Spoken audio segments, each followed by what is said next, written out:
Hello Stats fans and welcome to another issue of Go Figure, the cinematographic marvel that is two grown men talking about cricket stats in more detail than is psychologically healthy. I am Andy Zaltzman in London, and joining me from his secret statistical sanctum in Bangalore, it's the Don Corleone of data to do with cricket, Cricinfo's very own S. Rajesh. Hi Andy, how are things back there? Very good, very good, very good. How are the numbers in India? The numbers are pretty good. You must be happy with the result in Auckland. Happy from an English point of view. And from a stats point of view? From a stats point of view, it was sensational. That game was vomiting statistics on an almost ball-by-ball basis. It was a dream come true. That's all that matters. Yeah, that's it. That's what we watch cricket for, is the unending flow of pointless information. So this week's Go Figure is figuring out the number 61. Now, why, Rajesh, have you chosen 61 for us this week? Just a nice number. Oh, fair enough. Fair enough. Our work is done. Anything more specific? A little more specific could be that it was actually the number of deliveries that Stuart Broad was on 0 before he finally decided that might as well get off the mark and get a few. And had he got out on his 61st ball, he was actually beaten outside off. Was it off Wagner? I think so. I think he missed the 61st ball. He played and missed.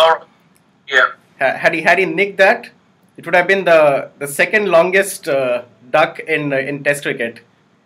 You might remember the longest. Well, was that Jeff Allott? Yep, absolutely, 77 balls. But he didn't. So he went on to score what? He scored 6? 6 in 137 minutes of batting, which is the fewest runs ever scored in a Test innings lasting more than 2 hours. And that's the kind of batting I like to see, Rajesh. I once scored 6 playing for my school team. My school third 11, I think it was. I got 6 in 75 minutes, and 4 of them were an edge between the wicketkeeper and first slip. Now, I mean, that to me, that is proper Test match batting. Why did you talk about the other 2 runs that you scored?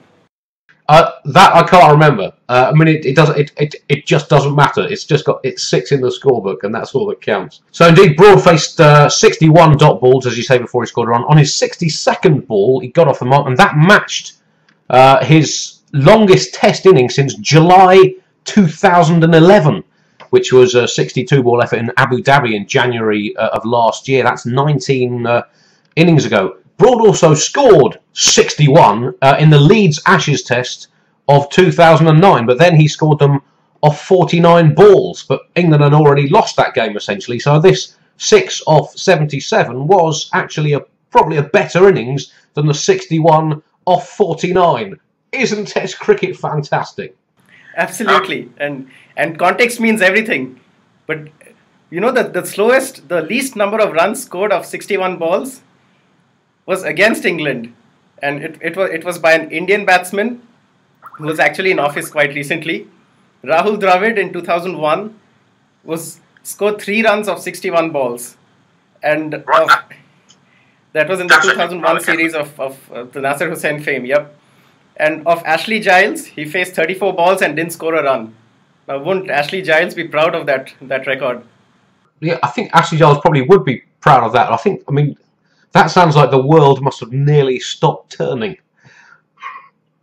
As well as the ball, that's right. Rajesh, can you tell me, before this epic block, can you guess what Stuart Broad's career strike rate was? I would suspect about 65. Yeah, well, yeah, you might think in the context of this it would be 61, but it was in fact 64.8. You truly are a remarkable man. But the previous day, when Brendan McCullum came into bat, Peter Fulton had a career strike rate of 40.1, which is 61% of Broad's career strike rate before his innings. Fulton then faced, in partnership with McCullum, 61 balls and scored 69 runs. So you don't need to be a rocket scientist to work out that in the last 61 balls of his innings, Fulton scored, what's 69 minus 0? 69 more runs than Broad did in the first 61 balls of his. That's why we chose 61 as the number.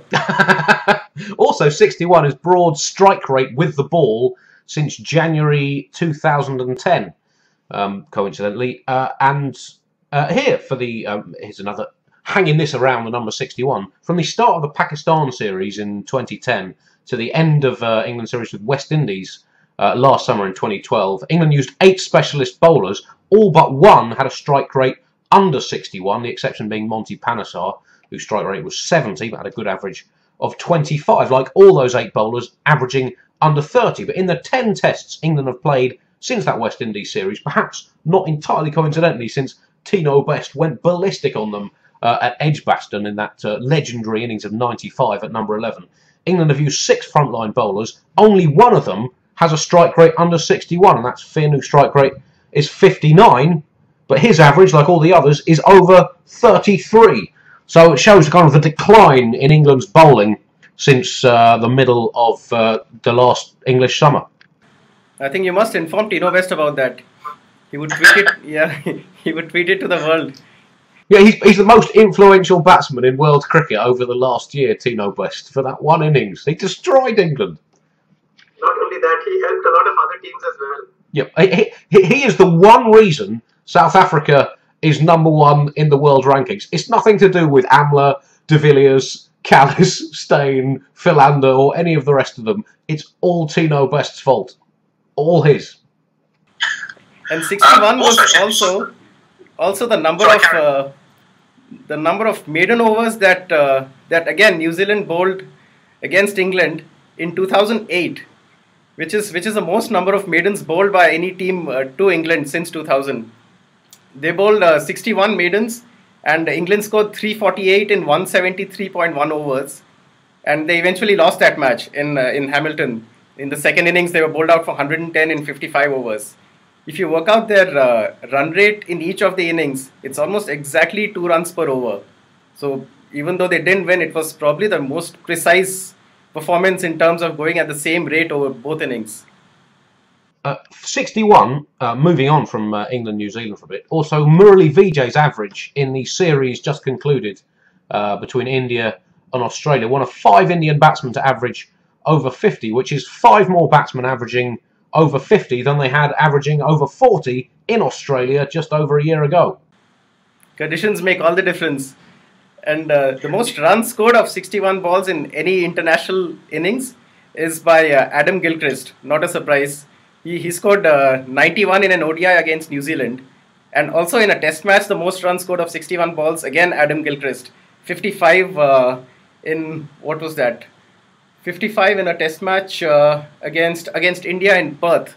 That was India's famous win in 2008. But you know, he shares that record of 55 with another slightly lesser known batsman who goes by the name Shadab Kabir. You remember him? Shadab Kabir of Pakistan? Yeah, I remember. I think he played in England in 1996. I don't remember him scoring 55 though. Who was it against? He scored 55 against the might of Bangladesh. Never underestimate Bangladesh. This was in 2002. Yeah, that was his only Test 50, and he batted 7 innings. It was the only time his strike rate was more than 40. So clearly, he does his best against the best bowling attacks. Going back to the Australia-India series, the first of the 4-0s in Australia. In that series, Australia's 3 leading wicket takers took 61 wickets between them, an average of 18. In the series just ended in India, Australia's top 3 wicket takers could manage only 33 wickets at an average of 33, and the rest of Australia's bowlers combined took 16 wickets for 971. That's an average of 60.7, let's round it up, 61, which is also what India's bowlers in that series in Australia, if you exclude their top wicket taker Zahir Khan, averaged collectively. You cannot beat stats. Yep, you cannot beat 61. Do you know the only instance of a bowler bowling 61 overs without taking a wicket in a test innings? It was an England spinner. An England spinner? Yep. Not Ashley Giles. Not Ashley Giles. How long ago was this? This was about 25 years back. 25 years. I think I've made it fairly. Embury? Was it Embury? Absolutely. At the Oval, 87? At the Oval. Yep, 61 overs, none for 143. That's the only instance of a bowler not taking a wicket and bowling exactly 61 overs. But the most stingy spell of 61 overs goes to an English bowler also, by the name of William Atwell. This was way back in 1892.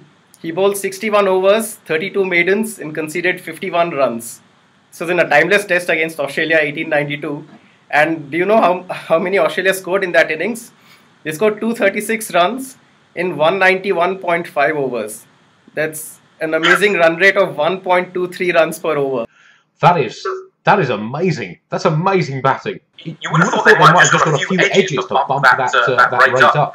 I've got a couple more 61s. 61 is Hashim Amla's ODI batting average in 45 innings this decade. That's second in the world of anyone who's batted more than 10 times in ODI since 2010, behind AB de Villiers. Also, 61 is Kevin Peterson's batting average in Test match victories.